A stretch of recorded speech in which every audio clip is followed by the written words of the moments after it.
यदा यदा हि धर्मस्य ग्लानिर्भवति भारत अभ्युत्थानमधर्मस्य तदात्मानं सृजाम्यहम् परित्राणाय साधूनां विनाशाय च दुष्कृतां धर्मसंस्थापनार्थाय संभवामि युगे युगे। तो आइए अब हम जानते हैं जन्माष्टमी व्रत का महत्व और कुछ नियम और विधि। जन्माष्टमी व्रत इस कलिकाल में विशेष फलदायी है। सनातन धर्म को मानने वाले सभी व्यक्ति को जन्माष्टमी व्रत जरूर रखना चाहिए, क्योंकि भविष्य पुराण के अनुसार भगवान श्री कृष्ण स्वयं युधिष्ठिर से कहते हैं कि हजारों एकादशी व्रत के बराबर एक जन्माष्टमी का व्रत है। ठीक उसी प्रकार ब्रह्मवैवर्त पुराण में धर्मराज सावित्री जी से कहते हैं कि जो प्राणी जन्माष्टमी का व्रत रखता है वह 100 जन्म में किए गए पापों से मुक्त हो जाता है और उसकी अकाल मृत्यु नहीं होती है। इस दिन व्रत करने से संतान को खुशहाली और दीर्घायु की प्राप्ति होती है। स्कंद पुराण के अनुसार जो व्यक्ति जन्माष्टमी के व्रत को करता है उनके पास सदा महालक्ष्मी का निवास होता है।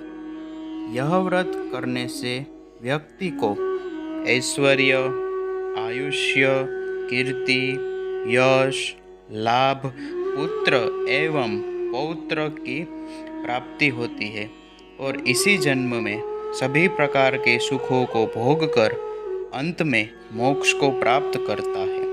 जो मनुष्य भक्ति भाव से श्री कृष्ण कथा सुनते हैं उसके समस्त पाप नष्ट हो जाते हैं। आइए अब हम जानते हैं जन्माष्टमी व्रत की विधि और नियम। जन्माष्टमी के दिन सुबह ब्रह्म मुहूर्त में उठकर स्नानादि नित्य कर्म से निवृत्त होकर भगवान का षोडशोपचार विधि से यजन पूजन करना चाहिए और हाथ में जल लेकर व्रत का संकल्प करना चाहिए। इस दिन पूरा दिन उपवास रखें। व्रत रखने वालों को दिन में सोना नहीं चाहिए, किसी को अपशब्द नहीं कहना चाहिए और ब्रह्मचर्य का पालन करना चाहिए। व्रत खोलने के लिए दूसरे दिन भगवान श्री कृष्ण को अर्पित किए गए प्रसाद को ग्रहण करके व्रत को खोल सकते हैं। जन्माष्टमी के दिन भगवान श्री कृष्ण के नाम का यथाशक्ति जप करना चाहिए। जन्माष्टमी के दिन जरूरियातमंद लोगों को वस्त्रों और अन्न का दान करना चाहिए।